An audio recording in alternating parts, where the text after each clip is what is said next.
সম্মানিত দর্শকবৃন্দ, আশা করি সকলে ভালো আছেন। আমি উজ্জ্বল পাল, উপসহকারী কৃষি অফিসার, লালপুর, নাটোর।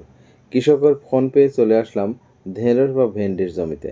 দেখলাম ঢেঁড়স গাছের নিচের পাতাগুলো সবুজ না থেকে প্রথমে হলদে, পরে আস্তে আস্তে লাল হয়ে মরে যাচ্ছে, অর্থাৎ এক ধরনের পচন হচ্ছে। এই জমির পাশের জমিগুলোতেও একই সমস্যা দেখা যাচ্ছে। এখানে কৃষক ভাইদের বলছি, টেনশন করার কিছুই নাই।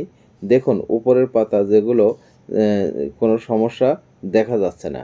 এই কৃষক প্রথমে জমিতে সেচ দেওয়ার পর বৃষ্টি হয়েছে এবং বৃষ্টিতে কিছু মাটির আর্দ্রতা বেড়ে যাওয়ার ফলে এই ধরনের সমস্যা দেখা দিয়েছে। এখানে আমি পরামর্শ দিলাম অটোস্টেন অর্থাৎ কার্বেন্ডাজিম গ্রুপের ছত্রাকনাশক 2 গ্রাম পার লিটার, সাথে টাইকোডার্মা গ্রুপের টাইকস্ট 2 গ্রাম পার লিটার এবং সোলোবর বোরন 1 গ্রাম পার লিটার। সাথে পোকার যে সকল বিষ সাধারণত কৃষক দিয়ে থাকে, সিকল বা সাইথিন প্লাস অর্থাৎ অ্যামামেকটিন বেনজাইট এবং পঞ্চান্নজের ক্লোরোপাইরিফাস এবং সাইপারমেন্থিন গ্রুপের যে কীটনাশকগুলো দিয়ে থাকে সেগুলো স্প্রে করার জন্য পরামর্শ দিলাম।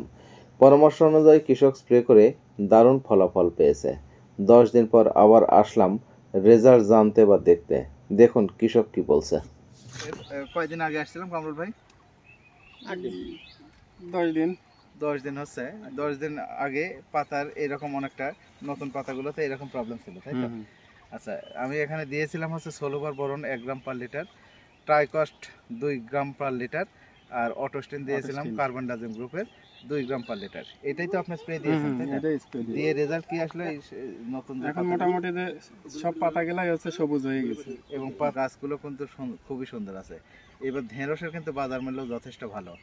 তো আপনারা যাদের এই ধরনের প্রবলেম, কৃষি অফিসের সাথে যোগাযোগ করবেন। যে যে এলাকাতেই থাকেন, উপসহকারী কৃষি কর্মকর্তা বা অভিজ্ঞ যারা আছে কৃষি অফিসের, আমাদের কৃষি কর্মকর্তা স্যারেরা আছে, তাদের সাথে যোগাযোগ করে যদি আপনি পরামর্শ নিয়ে আপনার জমিতে বালাইনাশক দেন, তাহলে কিন্তু অল্প টাকায় আপনার অধিক কাজ হবে।